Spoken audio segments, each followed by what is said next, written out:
to discuss. And we have the meeting set at least to 6:30 because we always unfortunately go over. But we are going to be considerate that folks are cooking, probably have stuff in the oven, got places they need to go, get last minute shopping. So we do want to try to get through our agenda as much as possible. Welcome, welcome, welcome to our last Englewood Village meeting of the year. For folks who don't know, we do these every other month. And November is usually our last one. We're normally in person, having a nice Thanksgiving meal, but we decided to go virtual for the next 3 months. So we'll be here. We'll be using a chat quite frequently for any questions. Also, if you would like to introduce yourself or who else is in the room, feel free, if you can, put your name, your info in the chat if you definitely want your information shared. Our motto is always connect, build, take action. So the first step is to connect, and letting people know who you are or who you represent is a great way to connect because it might be someone similar to you. I'm Aisha Butler. I'm the co-founder and CEO of Rage. And I was just talking about, as we talk about like our background, like this is actually our anniversary month. So we'll talk a little bit about when we were founded, but I'm going to quickly just talk what we are going to be talking about today on the agenda. You guys hear me okay? Cool. All right. So we'll do welcome and introductions, at least for our staff that are here. And again, if you would like to introduce yourself, please put it in the chat. We do have a question that we would love for people to share openly if they would like to. Talk a little bit about our background. We have two speakers going to be with us today. Our first one will be Maria Chavez from Sinai Hospital. We'll do some lightning round updates. We'll at least try to do them in a lightning round fashion. We'll do a little bit of a deeper dive into our 1158 project right there on 59th and Racine. Have another dynamic speaker, Natasha Dunn, who will be joining us. Then we'll talk about the RIA, one of our premier programs, the Rage Economic Upliftment Program. Have some announcements, some reminders. Then, of course, we want to open it up to the village. So folks might have some things going on or things they want to share, and we want to make time to do that. Is that cool? So I will go around, maybe like popcorn the staff, and I'll start with Nikki, and then Brittany, Erica, Samaya, then Sharice. Hello, everyone. Welcome, welcome. Happy Thanksgiving week. Happy Turkey week. Happy Gobble Gobble week. Happy We Don't Celebrate the Genocide of Anybody week. Whichever label resonates with you. My name is Nikki. I'm the program director for Rage. And are we doing our intro question already, Aisha, about what we're grateful for? Or are we waiting on that?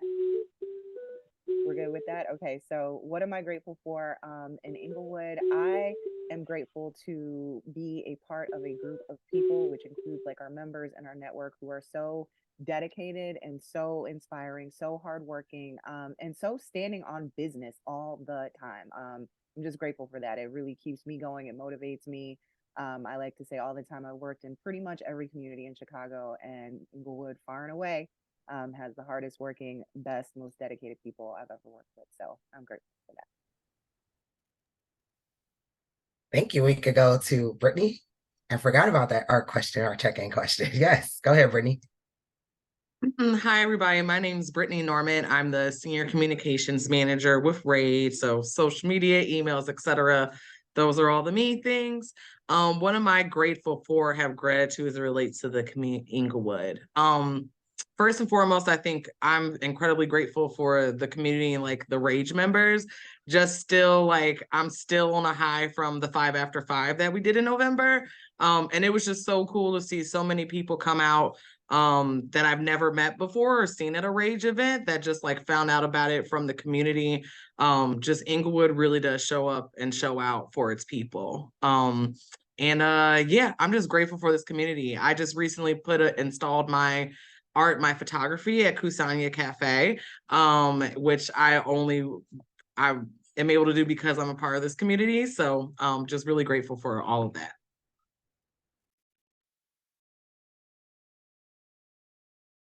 Thank you. Congratulations, Brittany. We didn't know that. That was a surprise for us too. You know, I keep everything on the low, but I need to, I'm working on sharing. I'm working on it, but I shared here. Now y'all know. Yes. Erica? Yes, congratulations, Brittany. That's dope. I'm Erica Kennedy. I'm Aisha's executive assistant. As far as what I'm grateful for, I'm not from Chicago, but I have gained a really dope community and starting working at Rage. I've got my first of a little bit of everything so far. So first Porch Life, first 5 after 5. That was an experience. First village meeting, now second village meeting. So I have just gained a community with Englewood and Rage that I didn't expect. And it's been really, really beautiful to see everybody in the community kind of come out and support one another. Thank you, Erica. Welcome. Samaya and then Sharice. Yes. Hi, everybody. My name is Samaya. I'm the membership liaison and the scholarship manager. I would say that I'm thankful, and as it relates to Englewood, for the Rage members. Number one, I think that Rage members are so special and unique, like from catering to businesses to just showing up for Englewood. I just really think that Rage members have a lot to offer and have really done a great job for showing up for their community. So grateful for Rage members. Hi, good evening. My name is Sharice Price. I currently serve as the data manager for the micro market recovery program with Rage. And I am most grateful for organizations like Rage that service the Englewood community. I've lived in Englewood pretty much my entire life, and I've seen some of the struggles. So when we have organizations that are here to really support the residents and the members, I absolutely just find a lot of solace in that. So I'm really grateful for organizations like Rage. And I did not give anybody these scripts. I did not say, hey, y'all need to say they are really saying it's from the heart. And I didn't say what I was probably most grateful for. And I just think I'm most grateful for being able to do this work in this way for this long, being our anniversary month. I'm very grateful for our longevity, our evolution, and always happy to be here. Anyone else? I see some things in the chat. Mecca says, sisters in a struggle. So I'm sorry, Sisters in Struggle. I'm thinking of Josephine Robinson Group. Sisters in the Village, Englewood Village Farms, Grow Greater Englewood. She's a farmer in the Englewood community, a holistic wellness practitioner. Grateful for being in a community with such a strong, vibrant community. Gratitude, Rage, for all you do. Oh, thank you. Can't talk. There you go, Eric, but grateful for all the cool Englewood holiday stuff coming up. Yes, I'm hearing about Miracle, the 63rd and some other things. Thank you for the anniversary. Anyone else either want to get off the chat or say it in the chat? And I see Roger say he's in a place where he really can't talk, but he's grateful for all the amazing people and leadership and organizations in Englewood. It is such a collaborative, amazing place. Cool. Hey guys, I'm Davonna Hey. Brown. I'm just a member. I just seeing what Rage is doing from social media in the community. My family is born and raised in Englewood. I was a Hyde Park girl and I came to visit. So I'm just loving everything that's going on in Englewood and everything that Rage is doing. So I'm very grateful and thankful that there's Black people that's doing the blueprint of what I would love to be seen all over the city of Chicago. Wow. Oh my God. Thank you, Davonna. And we have no problem. People from Hyde Park, Beverly, Park, Greater Englewood, they everywhere. Marlo in the chat said, grateful for health and the small wins in life. Yes, love that. I see Lana has his hand up. Ain't seen you in a minute. Sash season coming up. Hey, Lana, you want to say something? I just wanted to say hello to everyone, and I'm glad to be in this meeting. I haven't been in a while, and I want to end this meeting. I'll probably see y'all next month at the party if you're going to be talking about it. Yes, we are. You already know we got a party coming up. You know it. Anyone else want to share either in the chat what you're thankful for or have gratitude as it relates to Englewood? This is Josephine Robinson. I just want to thank the people of Englewood. I've been affiliated since the late 70s. Nice. And I'm just amazed at the quality of people who love Black people, love the community, and are willing to service and commit So that's exciting. And I'm just excited about all the wonderful things that are happening. Yes, Josephine, I know you definitely have probably seen such an evolution here in Englewood, and I know to see so much energy now, I'm pretty sure it's just so rewarding. So thank you for Yes, it is. that. Yeah. I see some more folks in the chat. Maria Chavez, one of our guest speakers, says she's grateful for starting this partnership with Rage and have the opportunity to serve the community of Englewood with our free training program, which we're going to talk a little bit more about, and other ways she's able to. Thank you for sharing that. Leo, hello everyone. I'm new to the neighborhood, just brought a home here a year ago. Love the community, and since I've been here and all the neighbors I've met, and since they've been so welcoming, I'm just here to find a way back, be involved, and help the community in any way. Love it. Okay. Anyone else? I'll do last call on it. You might want to jump off chat or put it in the chat and just think about it. Oh, Patricia, hey, grateful being a part of Rage and the amazing leadership of Mrs. Englewood and staff. Also grateful for the support of members who voted for me. Yes, we got a shout out about that and still running because of you. Oh, nice. Thank you so much. Nice. Grateful for the onset of the Sagittarius season. Yes, December is my birthday month. Grateful for Rage. Grateful for my family. Thanks, Sharcetta. A lot of Sagittarius is on this call today. All right. So I'm going to do a quick poll, and I see a couple grateful for the embrace and since the beginning of joining. Thank you, Lyric. Really good. And I know a lot of us are reflecting on that. This is probably one of my favorite times of the year. Joyce used to live in Chicago, but joining in from Calvary. Thank you. I'm appreciative of all the work Rage does. Thank you. All right, I'm gonna do a quick poll here. Takes 2 seconds. I'm gonna just launch a poll for folks. If you could take just a minute or two to just let us know if this is your first time at a Rage meeting, and then also how you're connected to Rage. Is the poll up? I just want to make sure. Can I see it? Thumbs up, anybody? Do you see the poll? Let's see. I don't see it. Okay, let me start now. Oh, here we No. go. Let's see. Tell me now. There we go.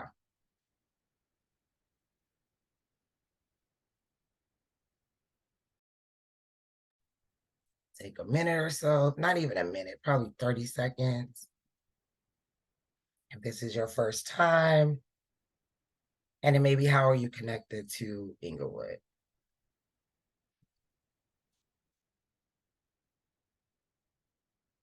I'm not seeing any. Are you able to answer it or no? You are? Yes, I answered.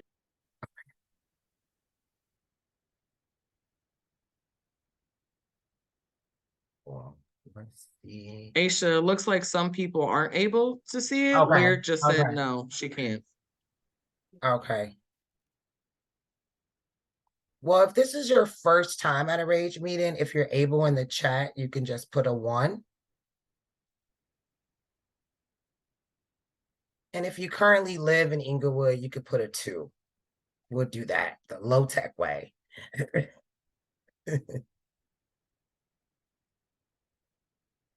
All right.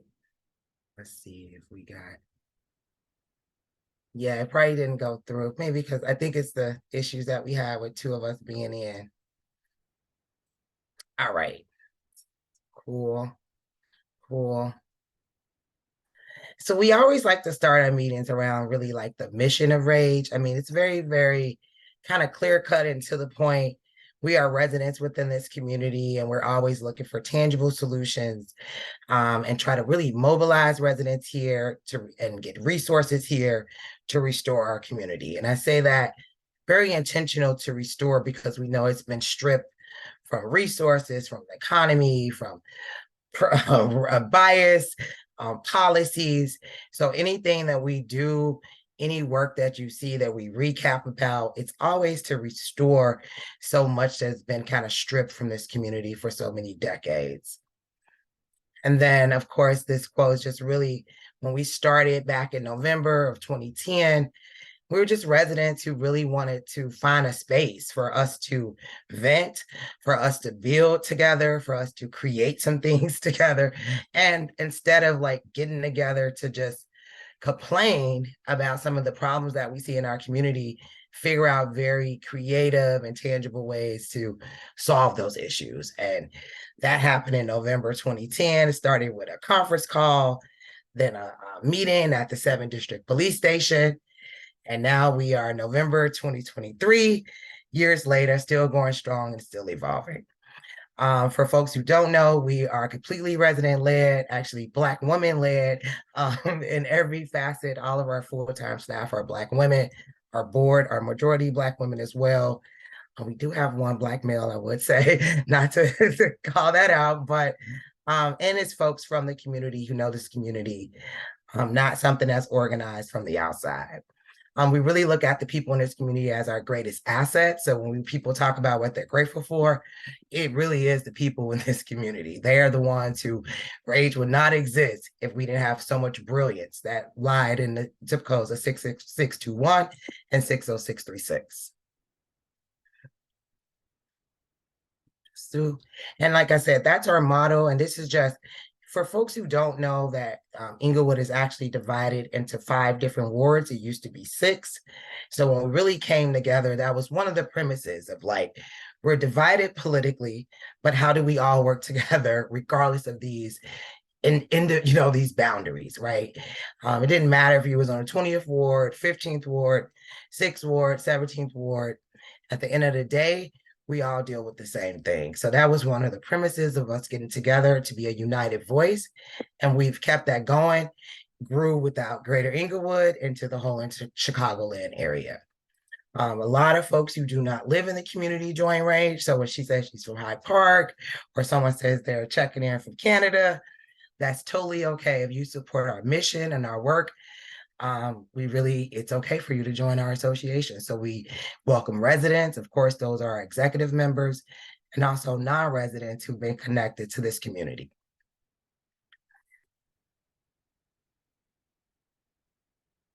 I want to make sure I'm not missing anything in the chat. Okay.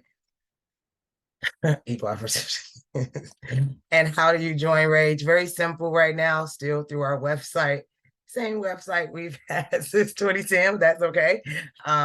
It is dues for executive members, for associate members, and also affiliate members.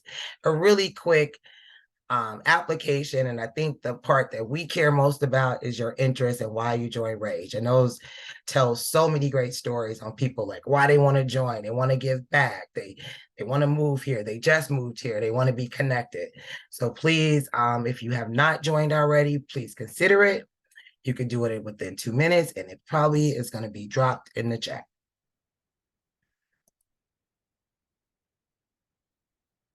And how do you join? Well, I think I just talked a little bit about this just so that you have an idea of the executive members are people who actually live in the 60621 and 60636 zip code. Our affiliate members is everyone outside of that. And then associate members are sometimes far away and they can't really be active or come to meetings, but they just want to support us, get our newsletters, get the information that we send out, but they know that they can't typically like really be active within Rage. And then I'll just even open it up for any of our members to talk about the benefits. I always like to turn it around. But these are just some of the things that we say are some of our benefits. You have early access to any of Rage programs. So if we have a By the Block starting, you're going to get that email before it goes out to the public. If we have a scholarship, you're going to know when that is coming up. Trolley tours, whatever we could do to make sure that our members are always first in line. Sometimes there are opportunities like free land, which we was able to do through the Cook County Land Bank. Sometimes it's opportunities for a shopping spree. We don't know. With Rage, a lot of resources come our way, and our members are the first in line to get them, especially our executive members. And this is just more information of some of the benefits for joining. And I'll just pause in case anybody have any questions about memberships, about benefits, and we'll talk a little bit more about membership, but just an overview of Rage and who we are. No. Okay.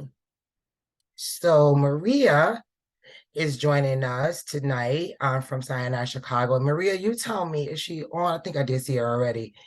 If you want to share your slides, or do you want us to share? Do you want to go ahead and share them really quick?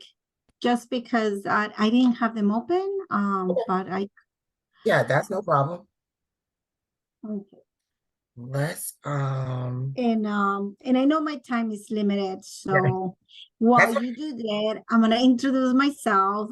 My name is Maria Chavez, and I'm the project manager of Sinai Chicago. Sinai Chicago, you guys may know it as the hospital, Mount Sinai Hospital.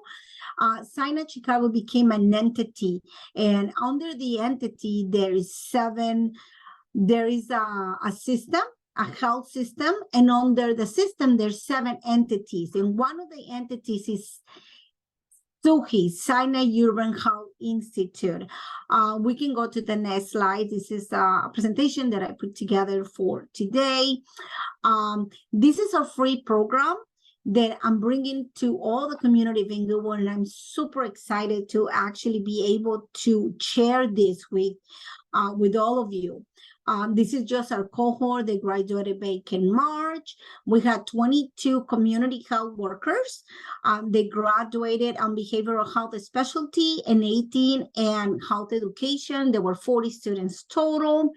And the names that you see there is just part of my team and the people that makes all these happens. So we go to the next slide. Basically, their population health career pathway program, which is the one that I'm here to talk to you about, is our community health workers. So how do I become a community health worker, or how do I become or start some kind of a training in the health industry if I never worked? If I never had any trade, or I have never gone to school? Well, this is a program for that. This is the brand new program. You could start with any health background, just right out of high school, or you haven't worked, you've been a home mom for several years, you want to go back in the workforce, and you would like to do something on health. So this is the program for you. The Population Health Career Pathways Training Program aims to incorporate access to culturally sensitive healthcare in Chicago via a well-trained and diverse workforce. This semester that is coming up, right now we have one cohort that is currently have 2 pathways, a specialty community health worker, a specialty on health education, and one in behavioral health, and I'm going to explain that really quick right now. Both pathways support career progression within cross healthcare settings, and our trainings offer community health worker advanced core skills, specialty technical competencies, and we aim to provide industry-specific certificates and credentials, as well as a mentorship and job placement for all the students, in addition to wraparound services up to a year after you graduate. We follow you after you graduate to make sure you have job placement. And not only that you obtain a job, but did you maintain that job? So we follow you for a full year after you graduate. Next slide. The next slide. Okay, so this is just a very small recap of what the 2 pathways that are currently happening right now in the cohort from September to December, which is behavioral health pathway focused on research-based innovations to help community members improve their mental health. The scope of practice is decreased symposium, depression, anxiety, PTSD, deliver mental health first aid, and coach clients on life skills. And the last 4 you could see on the left, those are the credentials that you obtain during the pathway program. And then on the right, we have health education pathway focused on disease-specific prevention and management skills. A scope of practice, coach client and self-management and chronic disease, provide health education and promote health in the community, like diabetes, so cancer prevention. Anyone that would like to be more like an educator, kind of a thing, or wants to be sitting in the hospital, registering patients, or being at the ER, assisting people. And another one that we're having on April, which is the cohort that I want to talk to you about because it's our next semester. We just integrated last week public health certification as well. Public health certification builds skills in epidemiology, data, and health policy, gain organizing and advocacy competencies, engage in research methodologies, meaning like all the data. When you are out there and doing surveys, who processed that data and what did they do with that data? So basically, it's just a few sentences to describe the public health certificate. Next slide, please. This is just some of the careers, and I'm not going to read them, but hopefully everyone can see the screen. Upon completion of our program, as a community health worker, all our students are equipped with the skills and knowledge to pursue various job titles and job roles within the health industry, and this is just some of them. Next slide. This is our program chart. So you start in the bottom where it says the gray box is community health workers core skills training. This core skills training is 1 week, Monday through Friday, and we offer it every month. So this is like a requirement to go into the Pop Health. The Pop Health is 12 weeks, 7 hours a week, virtual, 2 days a week. Monday is going to be Tuesdays and Thursdays from 9 to 12 and 9 to 1:15. And it's 12 weeks again, and everything is virtual. Our core skills training, just the 1 week that you have to do prior to start Pop Health, is $1,000, and the rest of it is $2,800, which is the Pop Health specialty. No one that lives in Englewood will have to pay for anything.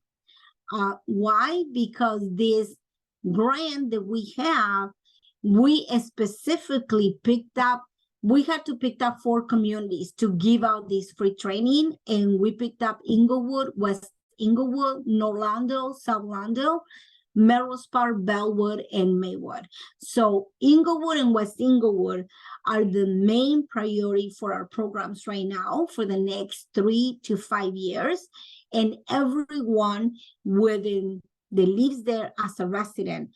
And this is important for you guys to understand. You either live there, you work there, or you work somewhere else, but you serve the community of Englewood, you're able to obtain the program for free at no cost to you. And not only that, but you're going to get a stipend of $2,500 just by doing the program. So you could see in our chart, once you do the core skills, which is the basic, you get into the program, and then you see the 5 different paths: system navigation, behavioral health, health education, public health, and we're developing our 5th curriculum right now. Right now, for the April semester, which is the one is going to start April 15, we're going to have behavioral health, health education, and public health. And then after that, you graduate, and our goal is for you to obtain a full-time employment if you don't have one. If you have one, it is totally fine. We currently have about 6 students from SWAP organization that take our training. We have a lot of organizations that take our training just because they want to obtain the credentials. And regardless of your work and how much you get paid, because we don't ask for financial information, you obtain the $2,500. So if you work in Rage and you want to take our training program, and if they allow you to take those 7 hours a week during your working schedule to take it, you could take the training and you can get the stipend. Next slide.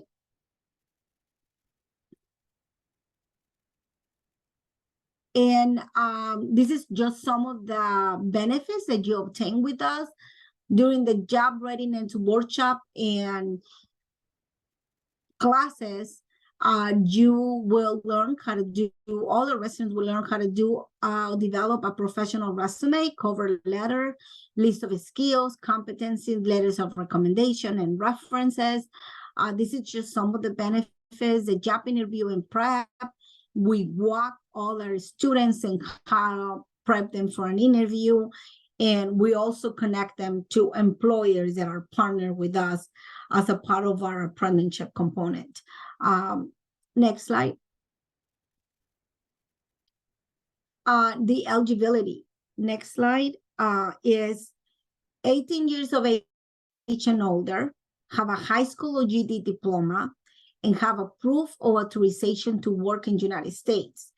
The rest of it, you don't have to worry about it because it's, we'll help you to obtain the crowd core skills training is prerequisite, but we walk you through it. We put you through the program before you come into Pop Health. Possess a computer or laptop. If you don't have one, we connect you with the library. We could advance a stipend for you to purchase your computer, or we even rent one of us, or we just borrow you one. Committed to career and healthcare. Gmail, you don't have one, we set you up with one. The classes are hybrid and be available. Right here it says 3 times a week, but we change it to 2. So we only asking all our participants to be available Tuesdays and Thursdays from 9 to 12 on Tuesday and from 9 to 1 on Thursday. Next slide. And here is where the stipend comes in.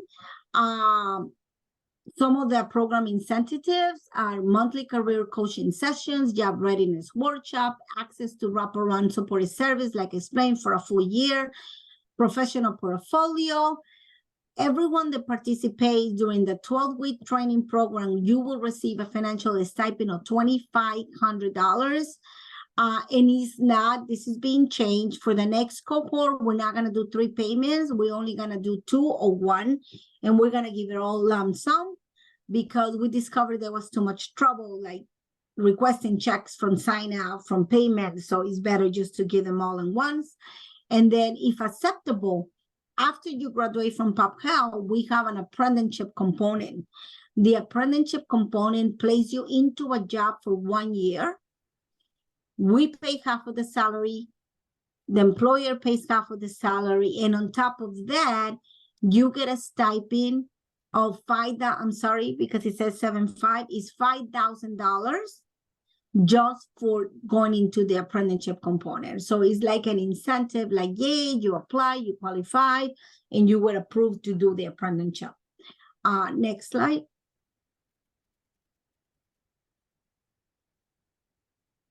That is my information, and I am going to share on the chat the link for the application. If everyone can see everybody can see me, right? Could you see a little bit of my flyer? This is a Pop Health flyer, and I am going to share the link for the application on the chat. Hopefully that all the residents from Englewood get to apply. They would like to get this, opportunity. Everybody, you want everybody to apply, 60,000 people in Englewood to apply.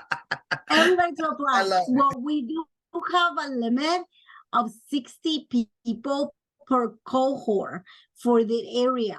So we have 2 semesters, April and September. But we want to encourage everyone, as long as you get in contact with someone, a resident, or even anyone that is working like yourselves, and you say, you know what, I work in Englewood and I want to take the program because I want to be more equipped. I want to obtain more certifications that would allow me to continue my service. You guys more than welcome to apply. And if you have the time during working hours, you can work your schedule. You receive the stipend, and yeah.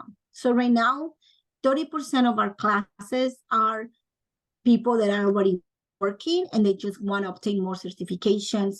And then 60% of our class are residents from the different areas. I personally want to dedicate myself to the Englewood area to make sure that at least our residents from this area know about the program and would like to take advantage of the program. And just for a comment, because I know this question came to me before, the $2,500 stipend, it should not affect if you're receiving any type of benefits from like public aid or anything like that. It shouldn't be affected because you only receive it once. And we don't follow through with any department of the state. We don't do any follow like that. This money is federal. It was given to us, and it's given to us for us to disperse in the community. So we give them out, and that's it. We don't follow up if people are filing taxes on it, if they're telling their caseworkers they got. We don't do none of that. We're not even asked for a financial status at the point of the application. Like I said, I'm going to share the link with everyone, and you could see it's not part of our application questions. So I don't know if I have a few minutes to answer any questions. You do. Yep. Thank you so much for that. If you have a question, either you can raise your hand and go off mute, or drop it in the chat. If you say 2,500, yeah, I say 2,500, not 25,000. Oh, not 25,000. 25,000, I'd be doing it myself. Man, everybody gonna leave Rage. I'm gonna go have nobody. Right. No. I wish I could give up. But we keep applying for grants, and once you receive 2,500, it could be, and then you finish, and then you apply for the apprenticeship component, and if they offer it to you, if you qualify, you get another $5,000 just by going to work, because that's what the apprenticeship component is can work on the job, right? So we're just gonna place you. So yeah, everyone gets that amount. Let me see. I will sign up. Okay, is any other questions? Oh, they're asking for the link. I'm gonna put it right now. And please, I please ask you, if you know your neighbor or someone that is looking for an opportunity to go back to school, or they're trying to find a job and they can't because they don't have a trade, or they wish to do something. Sometimes our neighbors, they just need our hand. They just need our help. They just need someone to tell them, hey, I heard about this program. Maybe it could work for you. That's all you guys gotta say. And all they need to do is to apply.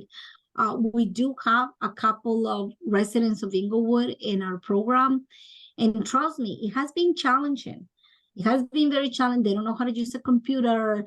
They don't know how to do a resume. They don't know. But our staff has gone way and beyond to work even weekends to accommodate them, to work with them hand in hand to make sure they finish the program. And we're committed to do that. So I'm going to go ahead and put the link on the chat right now. Anybody else has any questions for me? Hi, I do. I actually have a couple questions. Thank you so much for that information. It seems like it's a great, well-rounded program. But I just wanted to know if you can answer just really two quick questions for me. I was looking through the presentation, and you mentioned the crowd care skills. And I noticed there was like a 40-hour curriculum. And so I just wanted to know, because I know some individuals that I think that could benefit from this program, but I wanted to know, like, what did that entail? Because that's 40 hours of curriculum, one. And then also I wanted to know, as an apprenticeship, is this a registered apprenticeship model, or what type of apprenticeship are they going to go through? Because you're only able to select, I guess, based on what I heard, 60 individuals. So, I just want to know, like, before I start talking to individuals about this program, I just want to get more information in terms of what it entails. Yes. And okay, the core skills, very quickly, I could send you like a list of the curriculum, right? But basically it's got to become a community health worker. So the core skills is the basic certificate. When you finish the week of 40 hours, you're going to obtain a core skill certificate that it tells you you are community health workers. So we try to equip you with how to interview a client, how to fill out a paperwork, how to treat someone with anxiety, how to, like, the basic information and how relate to a patient, a client, and how could you help them. The basic skills that anybody could have, answering phone, like it's just the basics, so you can start in some type of patient environment or health environment. Now the specialization, which give you more credentials, that's gonna give you more equipped to be maybe a better pay. And if you don't have a background as a community health worker, just by doing the pop health program, you are going to have access to our employers. There are employers partners that are waiting for a pop health students to graduate so they could hire them.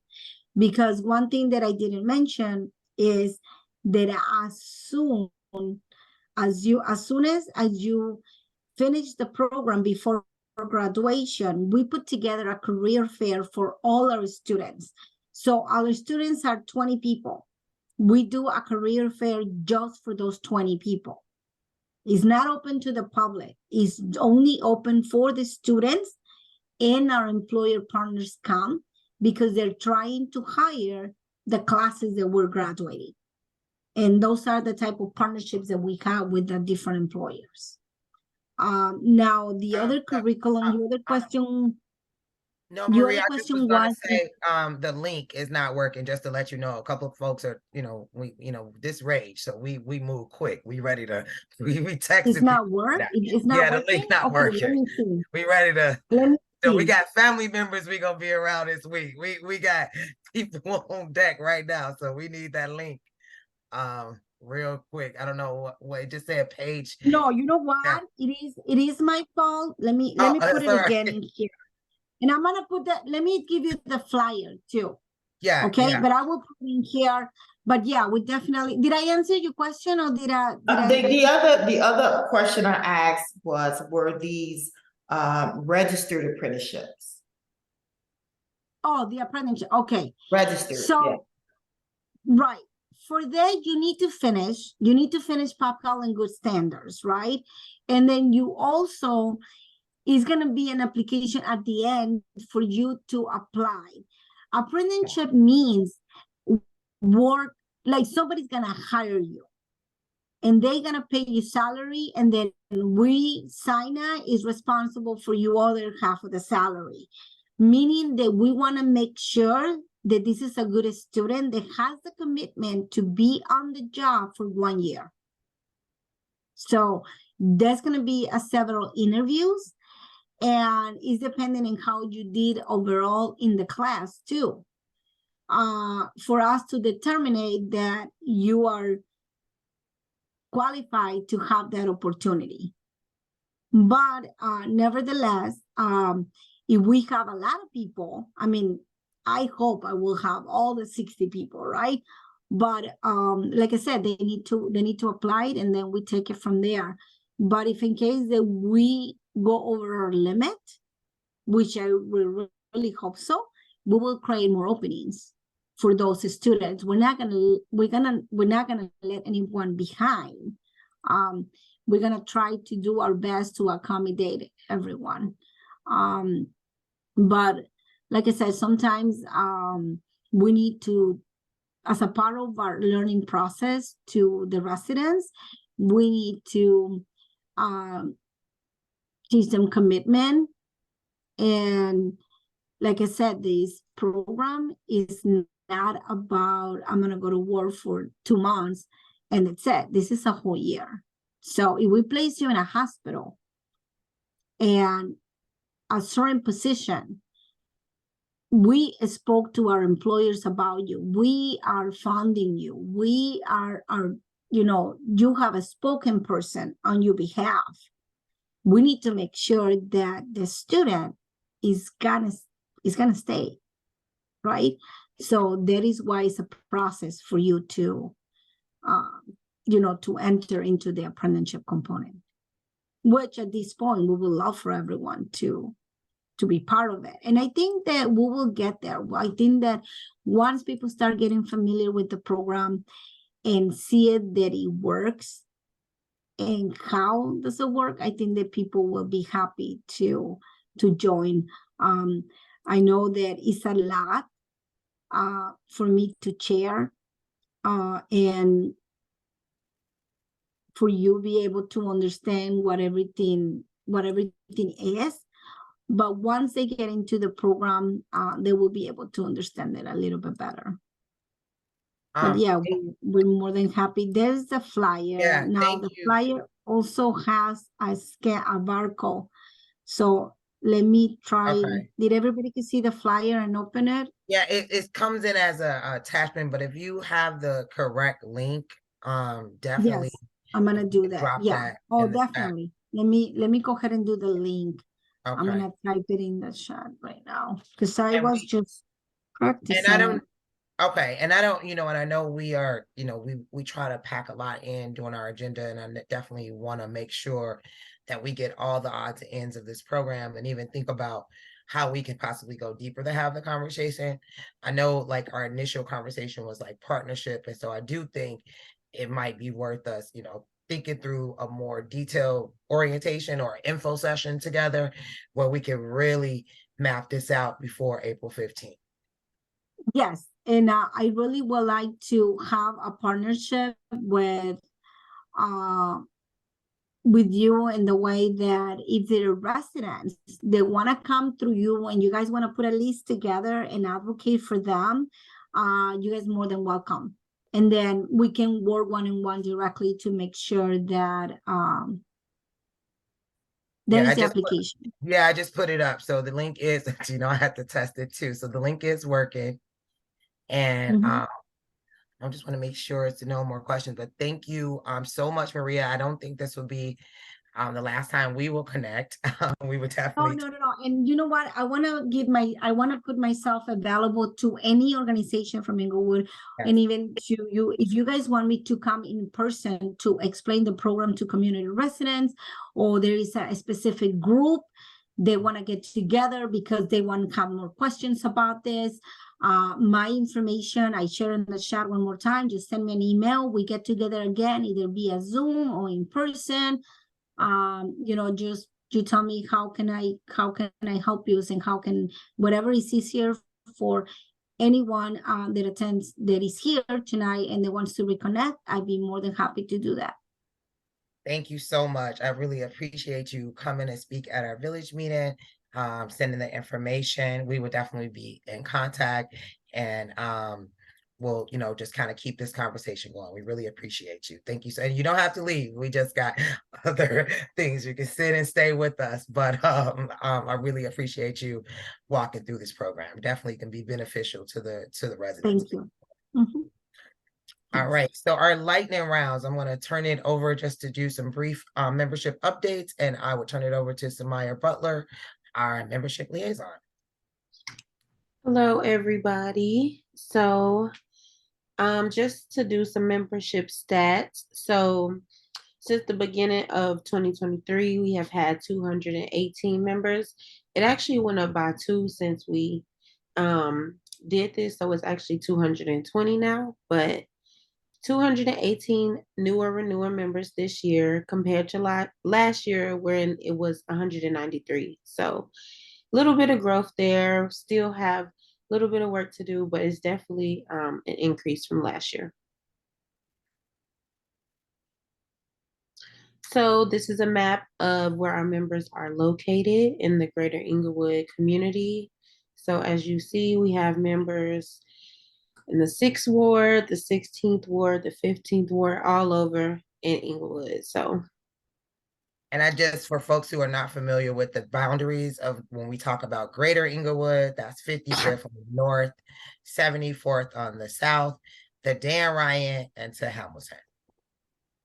So yes, we're everywhere. So just a little bit of member spotlight. So we do something on social media every Monday called Member Monday. And I also send out all my communication to the members on Monday as well. So I was able to highlight some of our members and the amazing things that they do.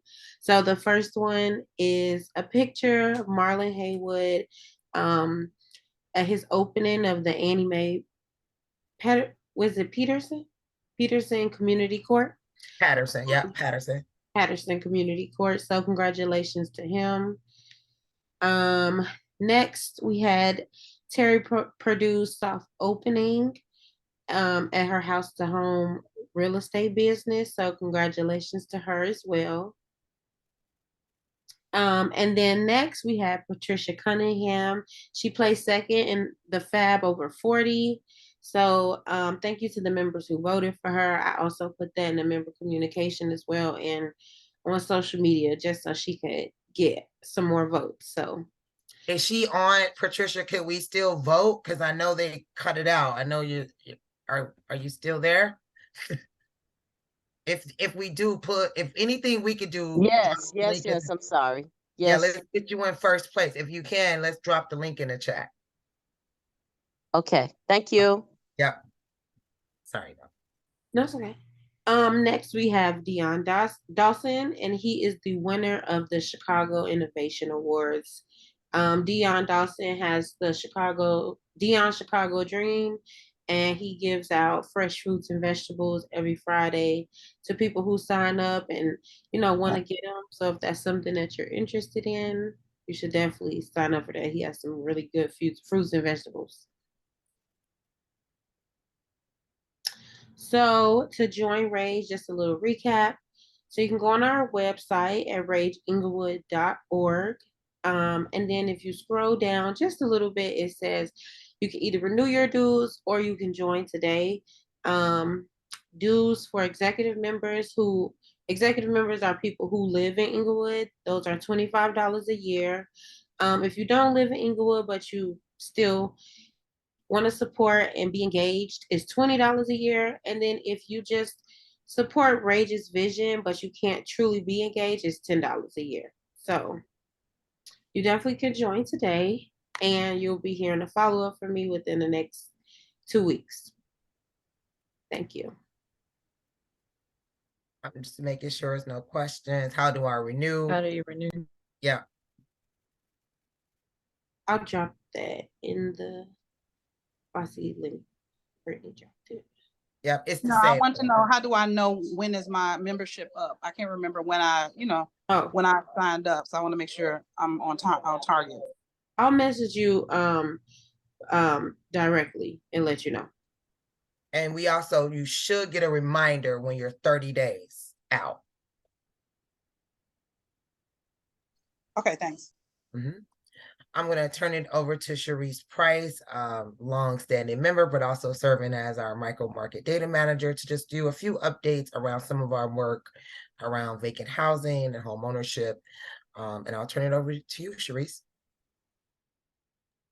Thank you so much, Aisha. As mentioned, my name is Sharice Price. I'm currently serving as the Micro Market Recovery Program Data Manager for Rage. And what the MMRP is simply is an initiative to just kind of stabilize homes in disadvantaged communities. And if you know anything about Englewood, you see a lot of vacant properties in our community, unfortunately. And the MMRP program, the boundaries of that initiative is from 55th and Wentworth down to 71st and Wentworth in a square, around to 71st and Racine, back down to 55th Racine. So you got this square, and you have about 430 properties within that area. And so our role is pretty much to survey those properties to see what's happening with those properties. So we have a little more than 430 To date, we surveyed a little more than 320 of those properties. And, we're finding a lot of things happening with the properties. Most of them are vacant. And we're noticing that a lot of them have been sitting vacant for years. And unfortunately, what's happening is with the city of Chicago, while the properties are sitting vacant, there's really nothing to help the homeowners to kind of bring them back to market.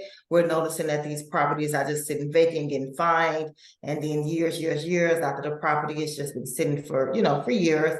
They're in a position where it's very difficult to revitalize them, so to speak. So our role with the MMRP again is just to like monitor, see what's happening, see how we can get in front of that as residents and an association to see that how we can support homeowners before we get into a position where our homes are just so bad to the point that we can't do much about it, right? So we're continuing to market the data. Again, we've surveyed over 300 properties. We're working with Rage to present, our findings over the next couple of weeks to show exactly what's happening with them. And with that information, I'm sure that we'll be in a position to kind of support more homeowners and residents with that. Yeah, and if anyone have any questions about any of the updates, you can either raise your hand and or drop it in the chat. We have a lot to say, so we just want to make sure that we're also being mindful if folks have any questions. And again, the Micro Market Recovery Program is a program as a part of the city. And just so that folks understand, this was designated years ago, and it's only in about 13 neighborhoods. I've always used this as a basis of a place to give more resources to pilot things for homeowners. These are already designated as areas that are in serious need. Although it's not all of Greater Englewood, I think it's a good starting point in terms of the findings that we see. Roofs and porches that are need assistance, folks getting wrongfully evicted, wrong rehabbing without, kind of taking over the properties, which we've talked about before. So our community surveyor, Cherise, have been very diligent in capturing that information. And so we definitely have more to share, I think, once we end this year. Thank you, Cherise. Let me see if there's any. Cool.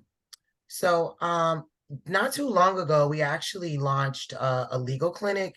Again, a lot of the work that Rage does actually comes from our members and residents and things that come up in our discussions. And so a lot of folks was talking about just legal issues that they have as it relates to real estate and transferring property and having a trust. And so we actually piloted October and are looking to do it again in the near future. It was a kind of a small group, but one thing kept coming up was estate planning and trust, learning to put your property in a trust.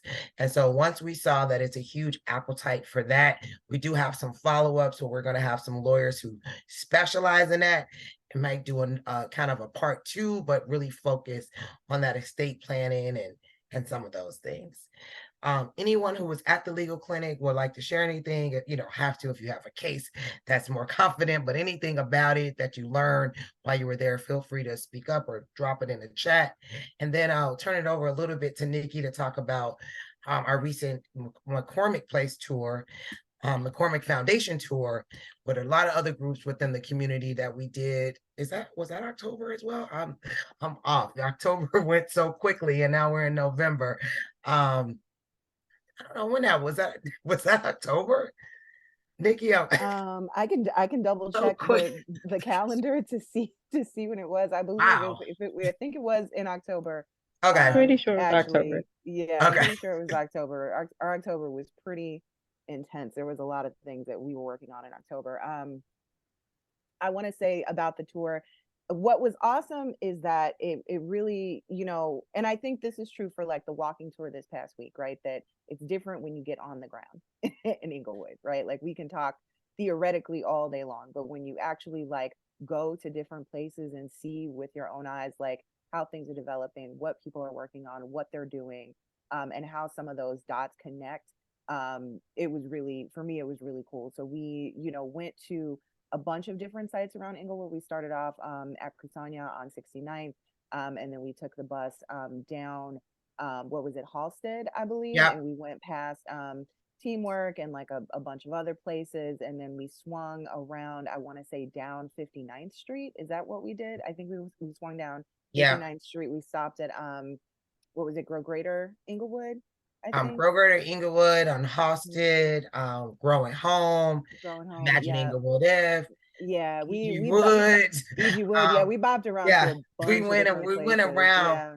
and it was a group of mainly funders and foundations who Yeah. had it was a talk that was done at the City Club back in September with many of the groups who was on a tour, and then I think they wanted to actually come here and feel it and see it. And that's one thing that I always say with Englewood, is cool doing Zooms and getting on a trolley. We don't mind the trolley, but actually like getting off the bus, walking the blocks, walking the corridors, you really do get a better feel of what's happening in the community. So fun times. I think it's some opportunities to continue those dialogue.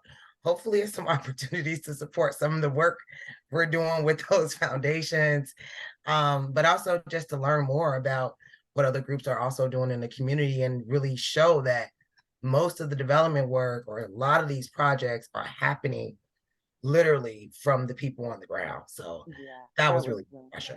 That was a really cool thing, is to hear directly from people what they're working on and how all of that too is connected to economic development in Englewood. So, I think it's important to name that people are, really conscious and focused and intentional about keeping the dollar rotating here in Englewood.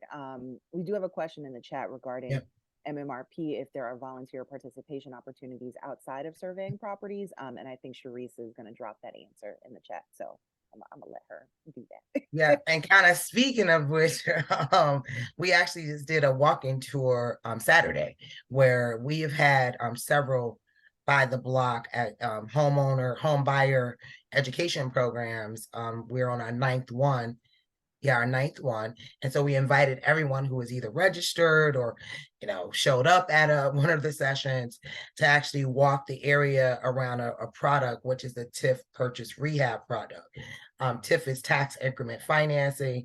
So it's actually a grant for home buyers to renovate some of the actual homes in the community. And that's, as we talk about the micro market and all the vacancies and some of the extensive work that needs to be done, we understand that we're trying to pull as many products as possible that can help with that construction cost. So we went on Saturday, beautiful day to go. Way more people than expected, which was great. It was a good problem to have. We met on 63rd and Racine at the Fresh Market, walked and saw 3 properties within the area, answered a lot of questions. We actually have some follow-up that we have to do, and also share the list from the Cook County Land Bank, where the land bank houses are still 50% off. So back in Juneteenth, they kind of announced it. We thought it was going to be over in September, but actually it's still going. And a lot of folks have reached out to the land bank and are looking to purchase some of those properties. And if they do purchase them, get them renovated, they actually could qualify for a $20,000 grant as well. So I do have that info. We will share that as a part of our follow-up of this. But anyone Saturday want to comment on the tour who was there? I don't know. I was there. This is Nichelle Robinson. Yes, hey. Hey, so I was there on the tour on Saturday. It was very informative. I had a great time. It was a great chance to interact with the community, which I already shop at the Fresh store. But it was just seeing what's in your community firsthand and being able to get that information. I've reached out to the lenders, so I'm waiting for someone to give me a call back because I did see two of the properties that I was interested in. Oh wow! Oh my God! And you do know that that we took and saw, or other properties that was in the area? 2 of the properties that we saw. Oh wow! Wow. Okay. And then once you gave us the information about the land bank on my walk home, why did I walk across a property that I had questions about and never knew? So it was good. And it was on the list with the land bank. Yes. Wow. Wow. See? 61st and Ada. Yep. Yep. Sometimes you can tell that they sometimes say it's owned by the land bank, or sometimes they have the dolls doors that you will know, but it's always good just to see, to have that list. Well, Nichelle, let me just make Nikki, I'm looking at you like, let's make sure if it's anything we need to do to support you in this. We also have that Black Lining grant we'll talk a little bit about as well. And if you need the lender's information, anything, let us know. Or any other I lender. definitely got everything. I'm waiting to hear back. I know with the holiday. Yeah. And this program is really good. And I did the by the block program as well. So that would be some more grant money that I would be able to get because I'm in the community. So Yes. Yeah, Oh I'm nodding my Good head stuff so at hard Rage. because I dropped my email in the chat. So make sure that I you love it. email me so we can support. All wherever right, we will can. do. And Thank you. congratulations. That's so Yes, exciting. congratulations. Yes, especially when you Thanks. found something that you actually like. That I love it. Yeah. We want to do more of these. We have the opportunity, and I think sometimes for us, we've always talked about, although our by the block classes are on Zoom, which works for folks. It's in the evening, it's on Zoom, but we also know we like to go out and we actually want to show people the actual inventory that exists. So the walking tour was beautiful. Looking to do it again if it's not too cold, or probably next year. Trolleys, just the same, and even a tour of the house that we're getting from the land bank. So stay tuned for that. And I'll move over to a little bit of community news. I won't go too far into these, but if folks who don't know, I was at a meeting not too long ago where the Kenny King College basically said it was the Last Supper at Sakia restaurant. So for folks who have been in this community and doing work in this community, it's kind of sad, because for me, and anybody else can speak up, it actually was underutilized. We didn't get the opportunity to really utilize this beautiful fine dining restaurant. We were grateful to do our scholarship lunch in there. I was grateful to do some of my first volunteer work there back in 2008. But when it was closed and like the students wasn't using it for their classes, reservations went away. Used to could do reservations there. We really didn't get the opportunity to use it as much as possible. But they're doing a kind of a facelift. What we know as Sakia would not be the same. Not sure if the name is changing. So definitely look it up. I don't think it's any, unfortunately, any other opportunity to use the space. I think right now we're probably going to be looking at renovations coming by next year. I'm gonna have to, okay, perfect. And then I also know a few of our members were able to attend. It was a trail public hearing meeting that happened. And folks who don't know, there is an elevated train line that's been decades of work that's been happening. They had a public hearing actually at KKC last week. And so I don't know the findings of that, but I just wanted to open it up if anybody was there and could share it, and maybe any key highlights that happened at the public hearing. And you can put it in the chat too. Anyone? I don't want to put Mac on the spot because I know she works for Grove Englewood. Did anyone attend or on this call? All right. I'll keep moving. Oh, wait, did somebody say? Okay. Angela, you attended the public hearing? Yeah. Oh, yes, I did. Yeah. What was your thought? Oh, it was nice. They had, some city officials there. They had renderings, of the proposal, like seating, lighting, and landscapes. And they wanted you to go to those renderings. They were on like these boards. They wanted you to put a green or red, whether you liked it or you didn't. They had some examples of some, I guess, a similar project that had been done someplace else. So they kind of just wanted, they also had a Q&A, and they talked about the project and the timelines, and they're going to have future meetings also on it. And they also had food there also. And then everybody left with a turkey and produce if you wanted that at the end. But it was very informative. Mm-hmm. Yeah, thank you. Thank you for sharing. I wasn't able to go. I know I followed the work and was engaged in the work for quite a while, even If Representative Harper's on a call, where some of the first, she called that first Grover to Englewood meeting years ago. We were really looking at food systems and just ways that we can really have ownership of the land. A lot of things have been moving since then. A lot of things in Englewood just in general have evolved. So just know it would be more stories, more info. And you will definitely be hearing more as the future comes. And also they're going to have to reach out to some private owners. I guess part of that is like part of where they need to do some work. So they're going to have to approach those homeowners that own property. I guess it's against some type of wall. So yeah, so they're going to have to approach them about that because they're going to be doing work. So yeah, and there are also a couple of properties that are privately owned that they need to acquire. That's another issue that came up. That's near the site also. Yeah, I do remember like when we was in some of the first discussions about Shy Block Builder.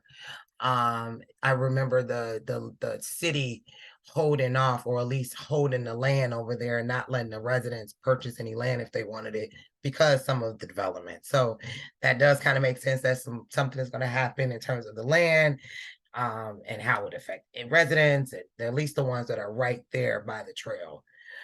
So we'll be continuing to watch that story. A lot of our members are engaged. They serve as stewards and ambassadors. So we definitely want to always bring that up. It's a huge project in the community. So always want to make space for that.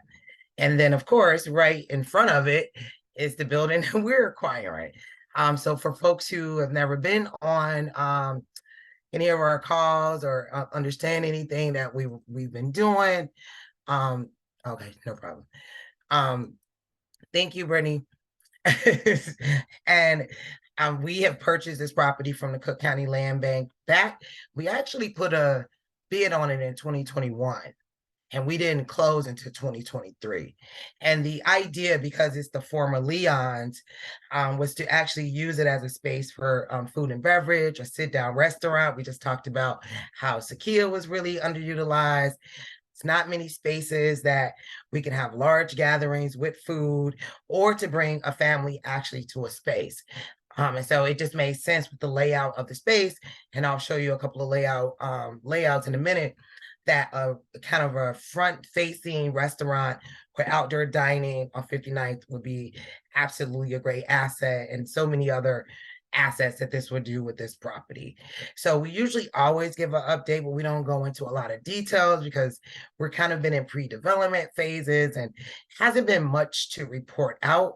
But this is more so like a reminder for folks who didn't know. If you now ride past, you see, like a mural you see coming soon. These are some of the possible uses that we have thought about with this space.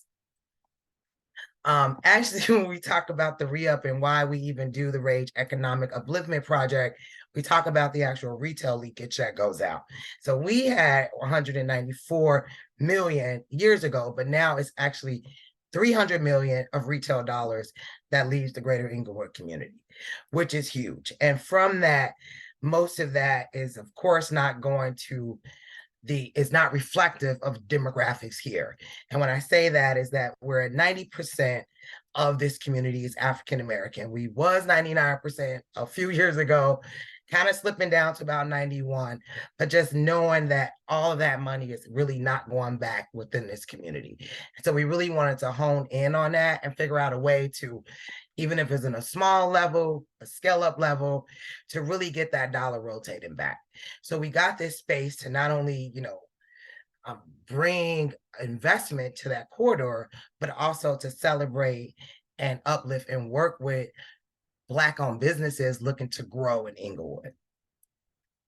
So these are some of our renderings. So for folks who know now, if you go past Leon's now, it's a gray building.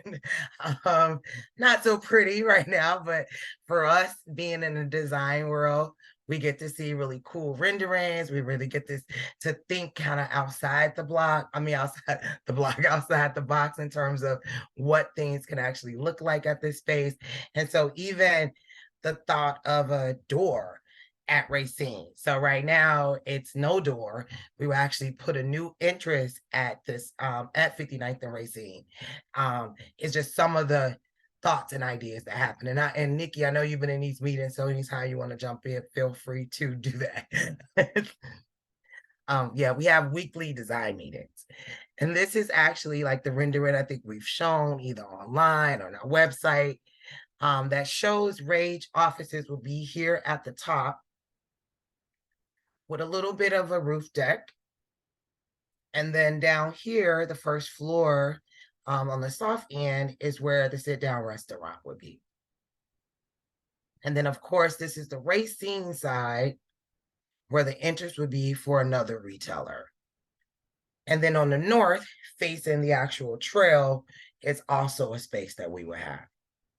So right now it's 3 different spaces on the first level and Rage offices on the second. Yeah, I love this project. I'm so excited, even though design work is very tedious, y'all. Very tedious. It's like it's not the most fun part of our day, but I think what's cool is sort of the envisioning of who can be in that space and what a difference that space could make for just even the blocks around it. So just thinking about like when I put myself like on like a Sunday morning driving like my son and my mom, you know, to this beautiful restaurant in Englewood, and we can like sit, you know, right on 59th Street, sit outside, you know, eat my shrimp and grits or whatever from whoever the restaurant is, it's going to be right there. That's just a beautiful thing, because right now, if that was a plan that you had, right, if you want to just get your family together and go out for a nice meal, it's hard to find that in Englewood. Even now, when I try to schedule meetings with people or different places, and I might want to, you know, take them out for lunch or take them out for dinner, we have to look outside of Englewood, and it hurts my heart every time I have to do that, because I think about that 300 million leaving, and I want to keep it, you know, right in the 2.1 and the 3.6. So yeah, I'm excited that this building hopefully will help us do that. Yeah.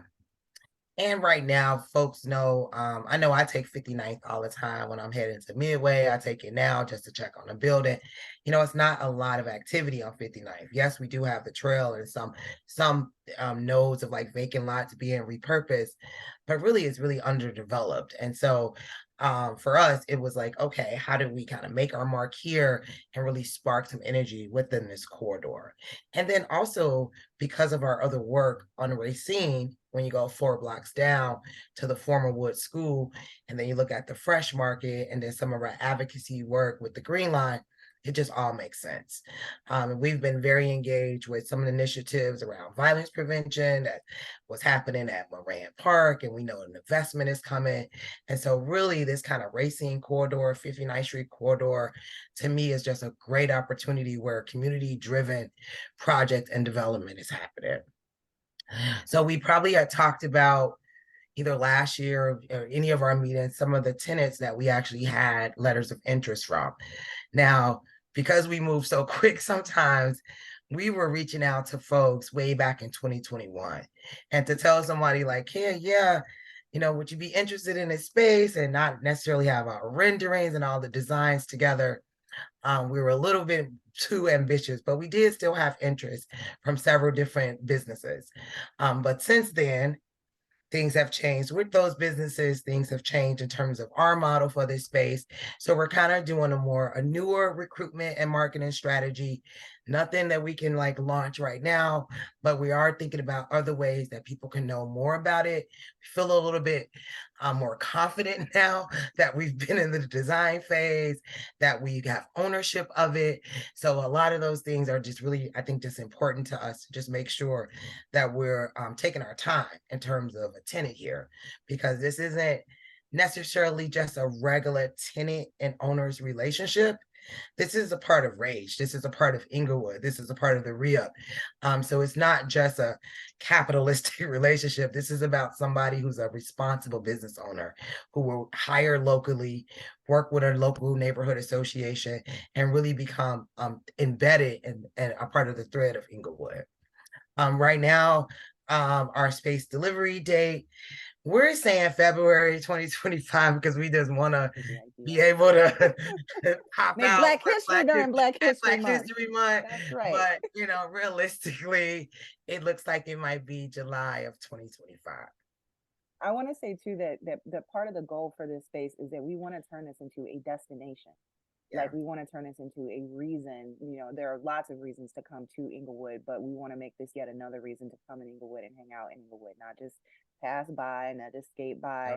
but really plan, you know, your day, your meal, your whatever it is, you know, around what you can do in these spaces in this building. So that's another thing too, is that we're trying to really change up that energy and make 59th and Racine not a corner that you like sort of drive by real fast, but you know that you stop and you stay and you hang out for a while. So yeah, it's exciting. Yeah. And we've noticed, like, you know, with our work, typically, usually we call it the rage effect. We even talked about it in our newsletter. Usually when folks either integrate with Rage or join Rage or become a part of the Rage family, growth is inevitable. Even with Rage, like we went from 13 and now we're talking about 200 and something people like started, you know, joining 1 year, and the year is not even over. So usually if you're a business person, a muralist, or a photographer, Rage has a huge network of very, very committed people who will patronize you, who will support you, who will look at you and, you know, to help you grow. And so the businesses that we're targeting are not startups. We don't have the luxury to do a startup at this time. We actually need an established business who has at least been in business for 3 years or more, and who can definitely manage rent and has revenue, and who's looking to grow and expand. So I think as we tune up our marketing materials, definitely we'll have more info. But if it's like, you know, somebody and you've been in these conversations, like now, you could definitely shoot us emails now. We could start some preliminary conversations. I'm going to drop my email in the chat again. And if anyone Yep. is interested, or you have anybody who might be interested, please have them reach out to me and we can, you know, schedule some meetings. We can have some conversations and talk about, you know, the finer points of the whole situation. Yep. And so far we are at 100%. Our design development is complete. We have done a full environmental assessment there. We commissioned, you know, of course, the one and only Just Flow to paint and do a beautiful mural out there. And we even joked the other day talking to some folks that it's another building on the corner that was this little like store, used to be a currency exchange, and literally after Just Flow was out there painted, the whole entire store is painted orange. That color orange in that mural. You can see it. So, see? You can actually see it, like, so because, you know, it wasn't, if you think about the way Leon's had looked before, even prior to February 2023, I mean, it was still, you know, had like needed to be cleaned up. We've also partnered with the first responders. So we actually have the youth who are out there just, you know, cleaning up, you know, helping us with landscaping, installing garbage cans over there. So even though no activity is happening on the inside, we're definitely seeing a ripple effect of what's happening on the outside. So again, this is about a $5 million project that will be an investment there. We want to work with young people and develop a workforce, develop a public safety zone in this area, support our Black-owned businesses and the growth of those, and then get other folks who, you know, spark additional investment. I mean, we was able to do a black lining grant to someone who was right across the street from the building. So if we have more people like, hey, you know what, activity is happening around here, I know it because I'm in touch with the groups that are doing that, you could definitely see a little bit more magic happening within this corridor. I'll just check the chat. Yes, I do remember when it was on the other corner. And unfortunately, Patricia, ding, ding, ding, great question. Because Leon's was on the other side of the street, they actually have the same address for that Leon's for this building. We keep saying 1158, but actually this is 1200 West. So we got to talk to like the assessors and the tax folks, because Leon's had both sides. they really never changed or updated the address to the 1200 address. So it's interesting about that. So we're still, for us, at 1158 projects, because that's what's on the deed. That's what was on our closing documents. But yeah, we do know that it's a 1200 address too. Yeah, we got a lot of Leon's memories and love Oh popping off in yeah, our chat, which is wonderful. I wish we was could making like me do a smile. remix of Leon. I know. That would be so cool. Yeah, building a building is hard. I don't know if you guys knew Yeah. that, but building a building is hard. So the address thing is one of many things that we have to sort of like untangle and unravel. Yep. And this is just some of our community impact for folks. I know some folks are like, oh, you get one building and you think, like that's it. No, it actually is going to be a ripple effect. It's an investment at 59th and Racine. We're looking at studying the traffic over there because we also notice people like kind of, race through there a little bit. I think in general, we're trying to really build this micro economy where folks are knowing each other and spending money with each other. It's right by the $7 million investment of the Englewood Nature Trail. Of course, we can't forget some of the safety issues and some of the other work that is happening with other groups within the community. And then for us, we would love to build another alliance of Black-owned businesses who are actually on that corridor, because we do have word that other Black-owned businesses have purchased buildings. Right across the street is a welder, a couple of doors down. So we really want to figure out also how we unite as a new Black-owned business owner on that corridor.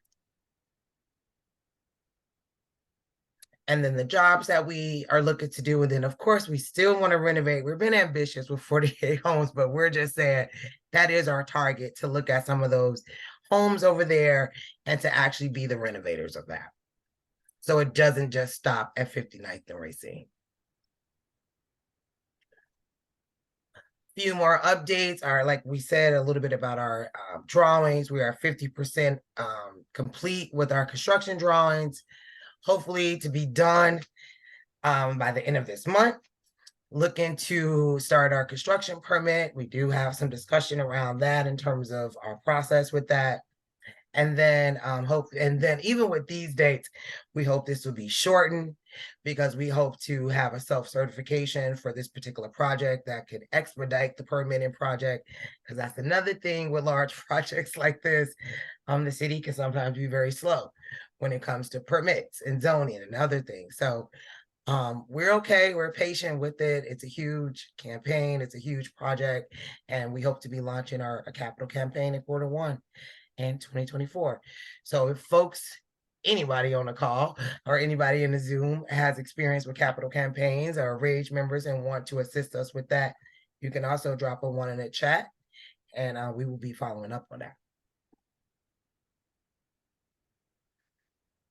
And I know we shared this with our members.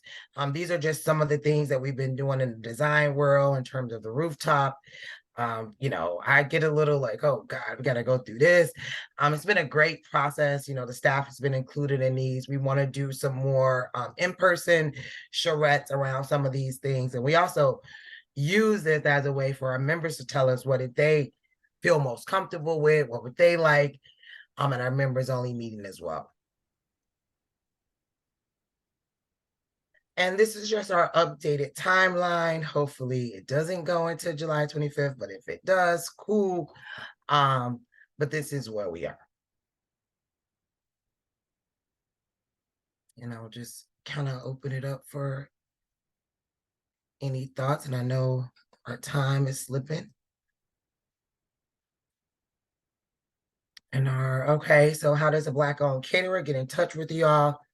Are there grants to help establish in the neighborhood? How would they get in touch? Nikki, maybe we could put your email in for sure. Yeah, we're always looking for Black-owned caterers, just FYI. Yeah, so that's one. If you're a Black-owned caterer, a Black-owned caterer, please give them my email address, because we do so many different events and all different kinds of things. We're always looking for Black-owned caterers. That's one, just in general. But two, if you have anybody who might be a business owner who might be interested in putting a business in this space, like, yes, we have room for restaurants, but there's also a 700 square foot like retail space in the middle. So it's not just restaurants. That's It's right. anybody who is a Black business owner who has been in business at least 3 years, has an earned revenue stream of at least 250,000 and above. We would love to talk to them. And so, Yeah. there's a couple kinds of businesses that we're not interested in placing in this space. We're not interested in like liquor stores, for example. We're not interested in dispensaries, Speakeasies. bars. We're not looking for that. But we are looking for businesses that one come from a solid, stable entrepreneurial foundation. That's one. The second one is that we want businesses that are going to enrich the community and bring people to the space and be sustainable. And then another thing that we're looking for are people with whom we can truly be in community with, who we can really be neighbors with. We're going to be working in that building. I used to work on the Arts Block on Garfield Boulevard near King Drive. And one of the experiences we had there working on the block was that they opened up the Currency Exchange Cafe. And so working there on that block, I'd be in that cafe all the time, right? I'd be hanging out with them all the time. So it was imperative that we got along with like the kitchen staff and the other workers who work there. And that brings me to my final point. Whoever we put in the building as a tenant, we want to guarantee that there's at least 5 to 10 full-time jobs, ideally 10 to 15 per business in that building. Because again, we're not just trying to like make space for businesses. We're trying to create economic development. We're trying to make That's sure right. people are employed, that they're employed in a sustainable way, that they're employed making living wages, so that they can afford these beautiful homes that we're also going to be rehabbing and putting in That's the right. pipeline for folks. So that's kind of like Yeah. how it all kind of circles together. Yeah, I think And- we had a and yeah. question from the chat. Go ahead. Yeah, please, Marshall. I know you had a question. Hey, hello. My name is Zion Ali. I'm a local youth singer, and my mission is to change the narrative with our rap music, specifically how minorities use rap music. I would like to know if there's any way that I could assist, or if there's any opportunities for me to perform and show my work and to change the minds of our youth. Yeah. I also produce theme songs. So if there's any businesses or non-profits that needs a theme song, I would love to collab with you and get something done. Yeah, thank you for sharing that, Marshall. So what I'm going to do, I'm going to put my email address again in the chat. Please hit me up. What I would like to do, if you can send me your contact information, and this also goes for everybody else on the call. The first thing I'm going to do is send you our 5 after 5 vendor application, because we do highlight 5 Black-owned businesses every month, and that's possibly a way that you can connect folks to your work. The other thing I'm going to do is put in a link to our Black-owned business directory, and those are for Black-owned businesses in Englewood. So if you have a Black-owned business that's built around your artistry, we would like to know about that. And if anybody else has a business that they own in Inglewood, thank you, Brittany, for dropping that link. Part of this team, we are just own it like a bonnet. Make sure that you drop your information too. Go ahead. Also, my name is Zion. Zion, sorry, okay. Zion. I'm looking at the name on the in a Zoom Zoom. instead of my apologies for that, Zion. Zion. Okay. Yeah, Zion.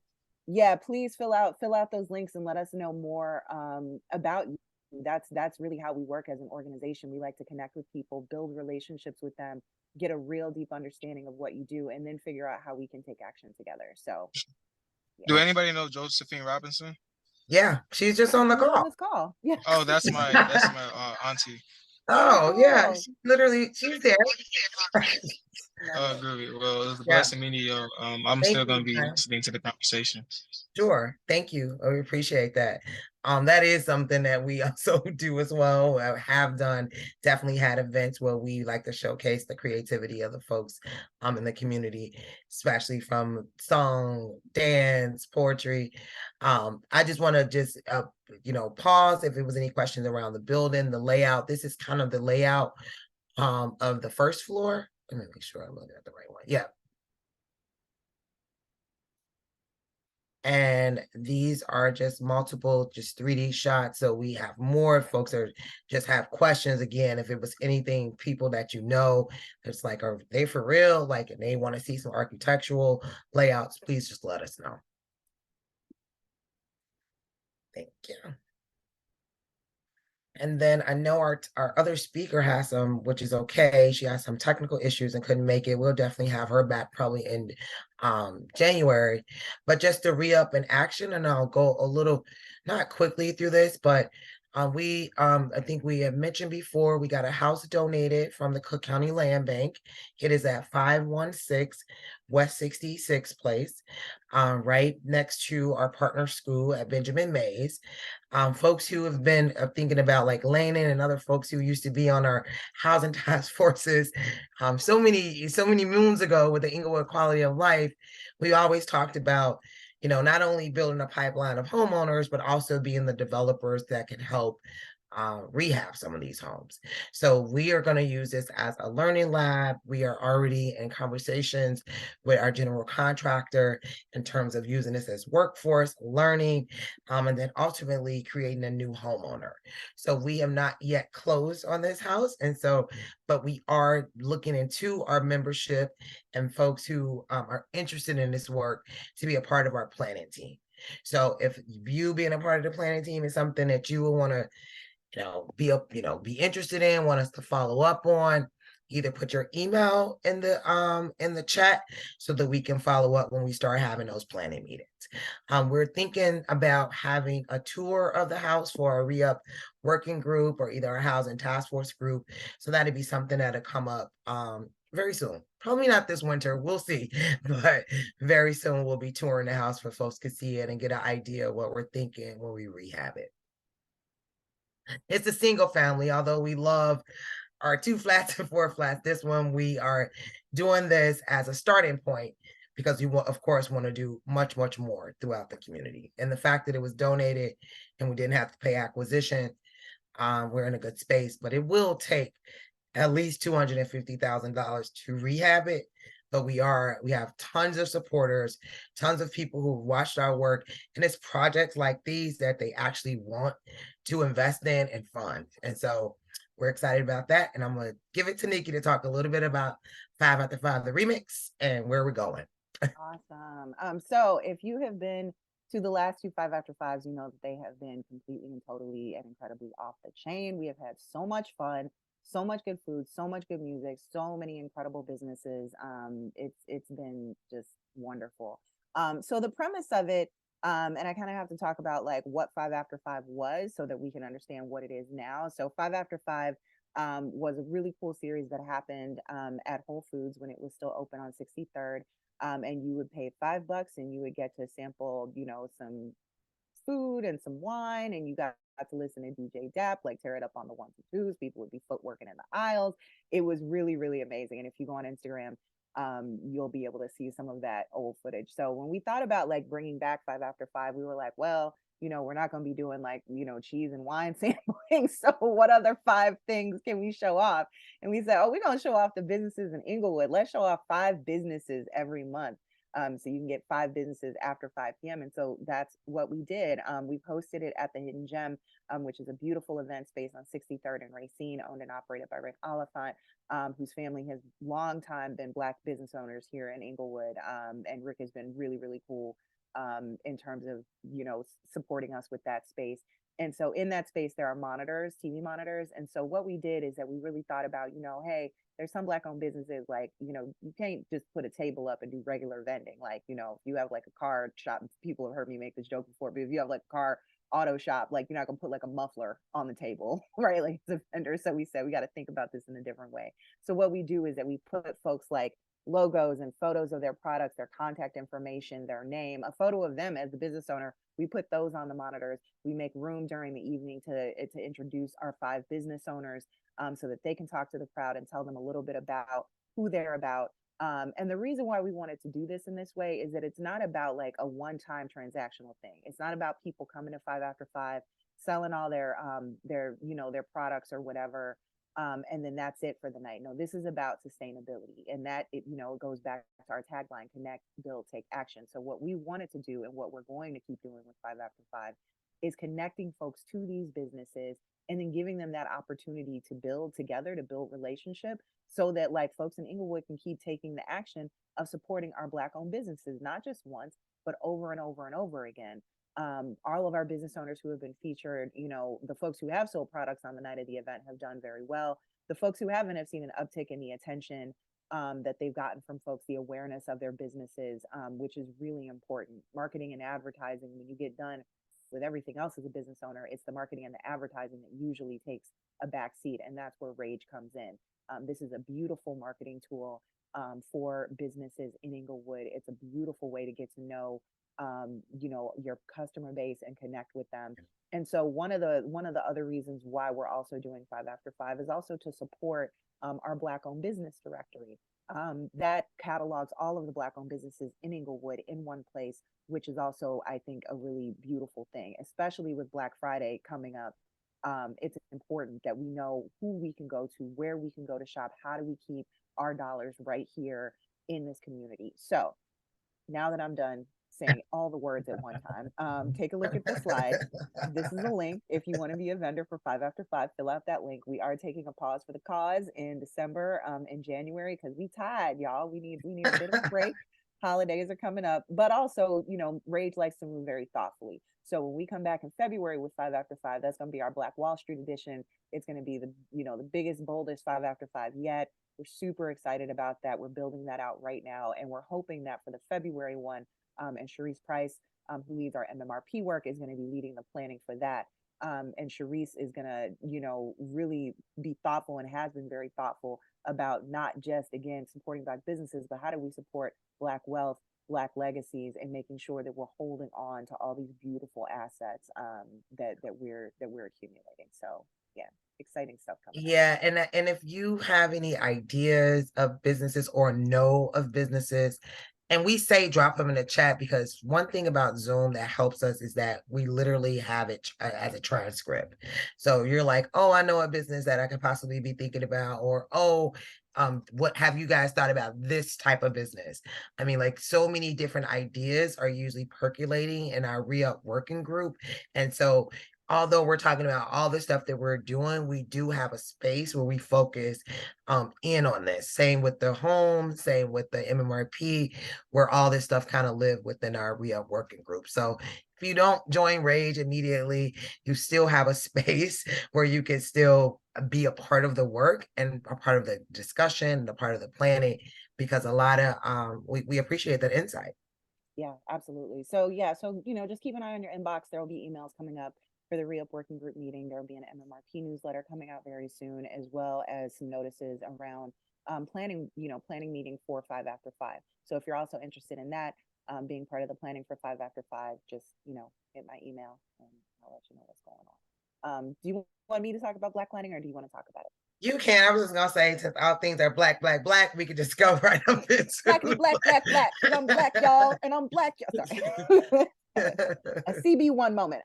No, but I mean, you know, we doubling down on our Blackness these days because that's what we need to do. You know, we the ones who got us, and so that's the energy in which Rage moves. And so the Black Lighting grant is really exciting. This is another one of our first time home buyer grant programs. So if you are Black and buying a home in Englewood for the first time in 60621 or 36, we'll give you $1,000 towards whatever, boxes, bubble wrap, you know, a bottle of champagne, whatever it is. We're not checking your receipts. You know, and a homeowner's kit as well. And a homeowner's kit as well. So you get like a lovely toolkit and a drill, which I can tell you as a first-time homeowner, and all the wrestling I did with my sump pump last year, my drill saved my life. So we believe everybody who owns a home and is buying a home needs some basic tools to do their thing. And we hope that you take advantage of it, because we really just want to support, people investing in themselves and their families and their community. And I don't want to pick on nobody. It's a couple of recipients. I know Martise, I feel bad. We normally do pull up with the check. And unfortunately, Martise was the first time home buyer. We didn't get a chance to pull up on a check, but that's another thing that we also still do that though. That can still happen, Martise. So Martise, do you want to say anything about just the grant and the process of it, and you know, just what you went through just to even apply for it? If I don't know if you're even able to talk. Did he jump off? Yeah, I'm here. Can you hear? Yeah, we hear you. Yeah. So yeah, I can talk real quick. So yeah, the home buyer's grant was definitely very essential and useful. I was so grateful and appreciative of this initiative that we got in the community, stuff like that, um, and the awareness that we are bringing to the community for for us to be home buyers, because it's so much it's not enough information out here for us to even know that it was a such thing called redlining and predatory lending towards our people. And like, I was reading something the other day, it was pretty much saying like pretty much all of us have played Monopoly or know the idea of it. Imagine playing Monopoly with a different, race of people and not being able to even start for 400 times, then you able to start the 401st time. So how much far we behind? That just kind of really hit me and stayed with me. That was just like deep. I was like, wow, I never really thought about it to that point, to that level. But to have this initiative to bring awareness to home buying is important. It got a lot to do with wealth and stuff like this. So I'm so happy and excited that, Rage is this and the programs you guys have to, educate more the Black and brown people in our community about stuff like this. And I'm, very happy to be a part of this. So yeah. Thank you, Martise. And yeah, we purposely called it black lining as to counteract the redlining. We know that a lot of our grandparents and great grandparents was actually redlined to be in Englewood, and they made it work and they still thrive. But at the end of the day, it was things that happened and practices that took place that really was unfair, period. And if you were Black, brown, and on the South and the West sides, we are dealing with the effects of that today. We would not have a micro market recovery program if our lovely government did not install redlining. We would not be talking about over 500 vacancies or 5,000 vacant lots if these type of policies were not in place. So for us, we're celebrating folks who are able to jump over those hurdles that are still in front of us. And if whatever we could do as a token of a celebration for them, we're going to keep doing it. We're starting with 10. I think we awarded 5 already. We're probably going to continue to go. We actually want to fundraise for this, because sometimes funders are saying they want to support African Americans who are doing home ownership, or they want to support Englewood because of all the disinvestment.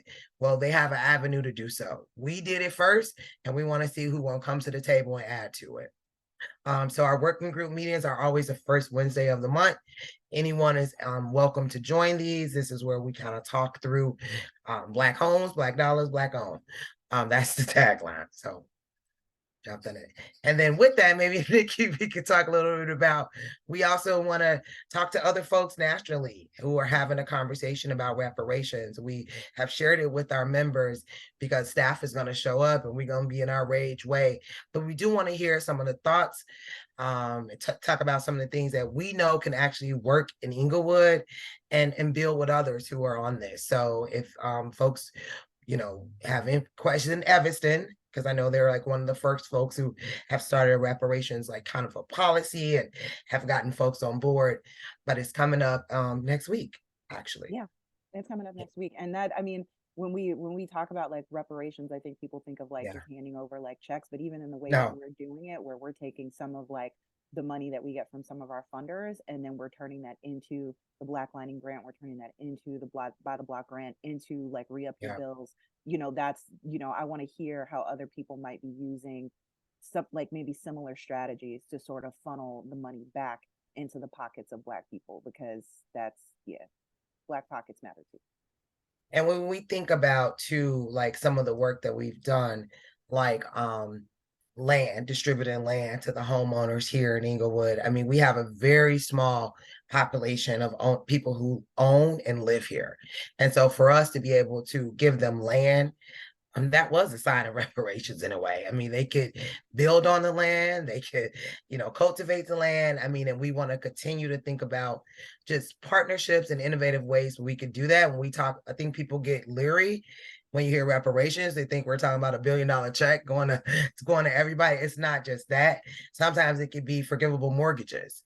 It could be forgivable taxes. It could be forgivable codes, forgivable water bills. Like, it's a lot of things that I think locally can happen. And I am actually glad that that's actually in the budget to start a commission at the city of Chicago. So I want to just jump in and just make a note that the registration for the symposium did end Oh, they're not? yesterday. Yeah, it ended Oh, on the 21st. So they're not today's the 21st. Well, it ended at 4:15 p.m. So literally. What about the 15 town minutes. hall? It's a town hall too. It is a town hall. I haven't checked the town hall, but what I wanted to say is that even though registration for the symposium has ended, you know, pretty much the whole RAGE staff, the vast majority of us will be there in Evanston next week. We will report back anything that we learned. We will bring back any materials that they handed out. And if anyone is like really, really, really, really, really interested in this topic, you know, you can always reach out to us, schedule some time, and we'll run down everything that we learned.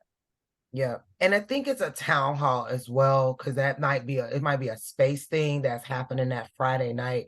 I think you could still do that. Now, if you was a member, you got information about this like 2 weeks ago, so you could have registered, but we don't know their space capacity. It's at a hotel, no telling. And a lot of people might have, especially now with this day and age and the things that are happening locally, nationally, it's probably a lot of interest.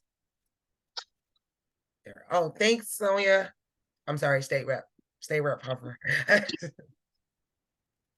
All right. Closing announcements. We're finally there. Join Rage. I think we said that. We're going to say it again. If you haven't already or thinking about doing it, or if you need your dues renewed, I'm going to mute you, Ms. Sharcetta.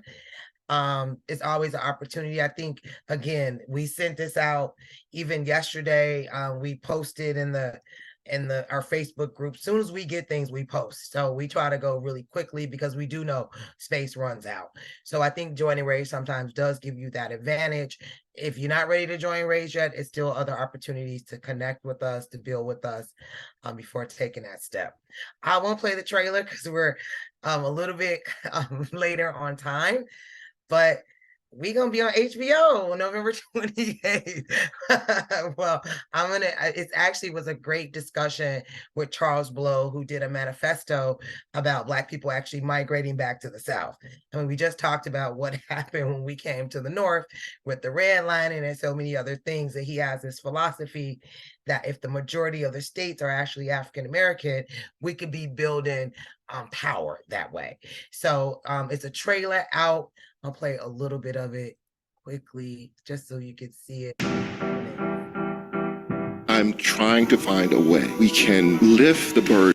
Can you hear it okay? Let me make sure. Oh, you hear it okay? Off the shoulders of Black. Okay, sorry. Black people of white supremacy. What if we skip over all that hoping? What if we skip over all of the pleading and the begging and the marching and the shouting and go straight to the power? During the Great Migration, about 6 million Black people left the South for cities in the North and West. I suggest that Black people return to the states with the highest percentages already of Black people, where they can gain political power. If we're going to make a go of it, the South makes a lot of sense. Oh, sorry. As soon as I touch it. I was shaken and nervous, maybe even afraid about leaving New York for Atlanta. I've convinced myself that this is what we must do as Black people. I don't know if you could convince that many people to move that way. The argument of like, hey, go south is that much different from, hey, up north, let's get this together. You are encouraging Black Chicago to stay here, stay intact. This is our city. I want for Black all right, so we won't go into boys to live in a world right now, but keep it in mind, it's going to air on HBO Max if you had it November 28th. I'm very interested in seeing it, but it also made me think about Docs and Dialogue, and some people who know way before Rage was actually playing documentaries throughout the community, having some really intense dialogues about it. So we want to talk to them and figure out how can we get the right, or at least the video, whatever the case may be, to show it within the community and have a conversation. I thought it was a really interesting perspective. Folks who know me know that my story was that I was going to migrate back to Atlanta and just say, forget Chicago.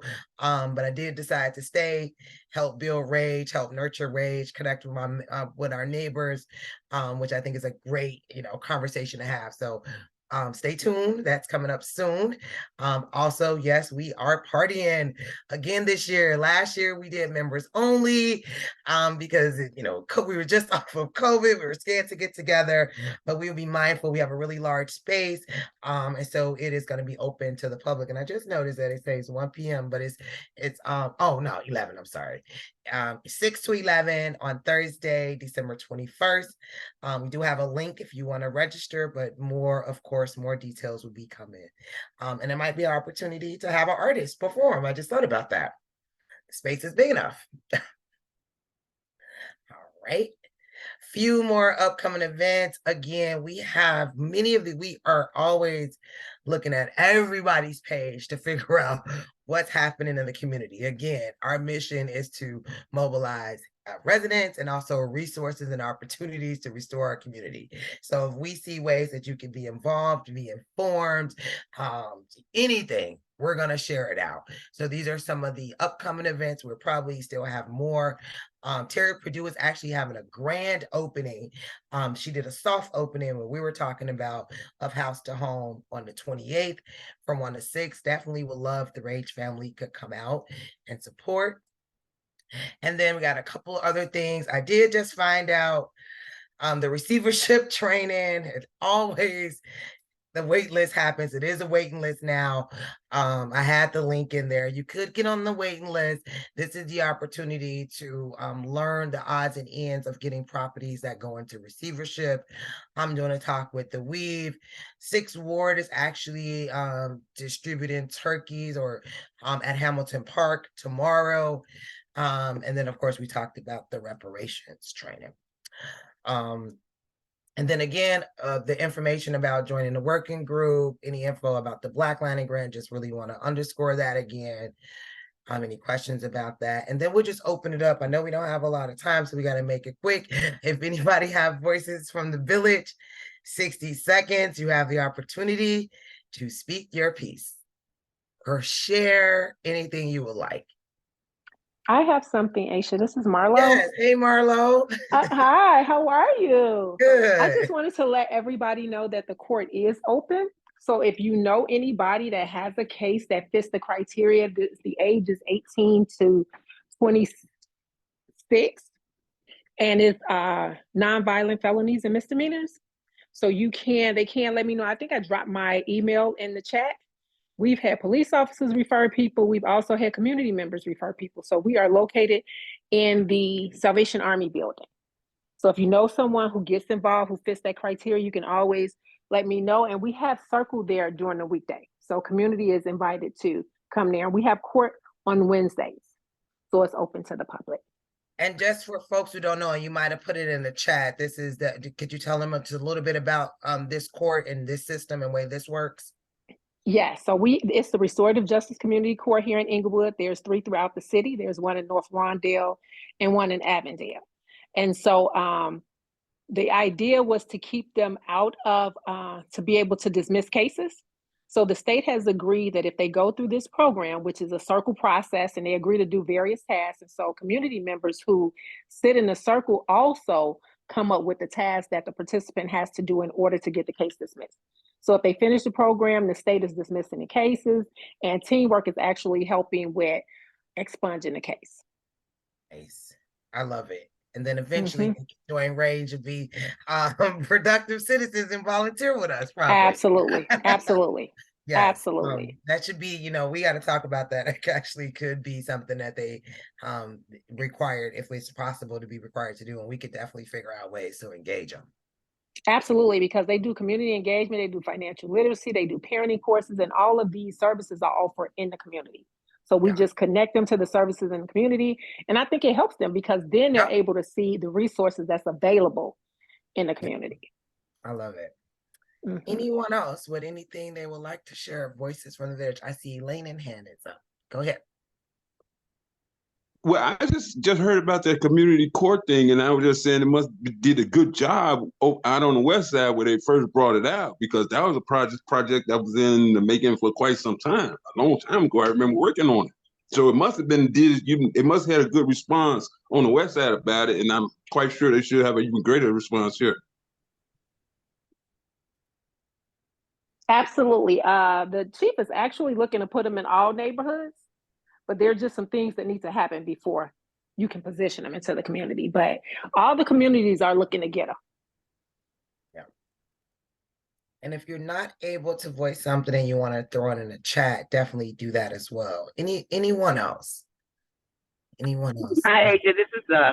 Josephine. I just wanted to announce we're having our nonprofit community information forum with Touch Gift Foundation and Cradles of Success. It's going to be on Wednesday, December 13th at Gifts from God Ministry. So I'll send you the flyer and maybe you can include it. And everybody's invited. I put my email on there if you want additional information. And the program, the nonprofit capacity building program, is ending in December. And if people want information on how they can maybe get some support from the city through workshops and stuff about getting grants, they can contact me as well. Thank you, Josephine. I appreciate that. We will definitely share that. We could definitely share that in a recap. Any other voices from the village? And then I will let people get to dinner. Well, we would like to say happy Thanksgiving on behalf of Rage. We are closed tomorrow until next Monday. We appreciate you guys really actually tapping in for like 2 hours with us today. We had a lot of information. We hopefully it was helpful. It gives you a really good insight on what we do, why we do it, how we're doing it. Any questions about anything that we discussed, feel free to either email joinrage@gmail.com. If it's programmatic, Nikki is our point person for programmatic things. Membership related, that would be Samaya. Anything that you want us to promote and put in our newsletter, that would be Brittany. So just know, we're all here to support and just keep rocking on. I'm always excited. This is our anniversary month of 13 years. And we got a little documentary coming out. That's a good way to celebrate our anniversary. This is being on HBO when we were in the police station, starting Rage. So I'm really excited about that. We will do another virtual meeting because we do not know what January will bring in the Chicago weather. So it will be Zoom again. We'll send out information for you to register for that. And I think that's it, unless anyone else had anything they wanted to share. Get off mute and anything about the meeting, any thoughts, like one word, anything that you would like to share as we close out. I'm glad I heard about the restaurant, Aisha, because I had a coworker who worked in the community, and he always says, because he's not from Englewood, that there's no places to eat, to sit down and eat in our neighborhood. Definitely not after 2. I mean, if somebody know it, please put that in the chat so we can go check it out. I do know it's a small restaurant on like 75th, but in terms of more than 10 or 15 people, if you had a party of 7, unfortunately, I don't know where you could go right now in 60636 or 60621 to have a meal. So we working on it. we gonna get that. Any other thoughts? Well, I think that is it. I thank you all for tuning in. Again, if you need to contact us, joinrage@gmail.com is the best way to reach all of us. Our number is here. Follow us online if you're not online, if you're scared of it or not. We're on LinkedIn as well. And join if you can. And I just appreciate everybody. If you want to go off mute to say bye, we would love to hear your voices as we get into this beautiful Thanksgiving holiday. And we wish everyone a peaceful holiday filled with gratitude. Bye, everybody. Happy Thanksgiving, Guys, everybody. thanks. Goodbye. Thank you. Good night. Happy holidays. Happy Thank you, holidays. Nikki. Bye. Happy holidays. To all of you. December 21st. We Talk partying soon. with Ray. Happy Thanksgiving. Bye, y'all.